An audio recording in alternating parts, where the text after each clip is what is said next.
Il était une fois, dans un village, un homme riche, très riche, qui possédait beaucoup de troupeaux de vaches, de chèvres et de moutons. Il n'avait qu'un seul enfant, un garçon encore très jeune dont la mère était morte après lui avoir donné la vie. Quand le vieil homme sentit venir sa propre mort, il s'inquiéta.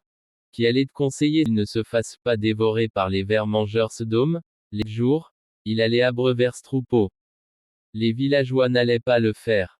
Au contraire, ceux-ci jubilaient déjà à l'idée de voir mourir son jeune dès le lendemain, dévoré par les vers mangeurs d'hommes, car ils allaient se partager ses troupeaux. Il alla confère son garçon à un arbre, un vieux caïl cédra. Puis il mourut. Le matin, avant d'amener ses troupeaux au pâturage, le jeune garçon vint chanter à l'arbre. Mon père m'a confié à toi, grand caïl cédra. Dois-je conduire mes animaux à Toubalitou? Ou dois-je les amener à Diabalidia? L'arbre secoua 3 fois ses lourdes branches chargées de feuilles et laissa entendre. Va à Toubalitou. Ne va pas à Diabalidia. Les vers mangeurs d'hommes seront aujourd'hui à Diabalidia. Le garçon amena ses animaux à Toubalitou et, vers le soir, retourna sain et sauf au village. Les villageois étaient étonnés et furieux.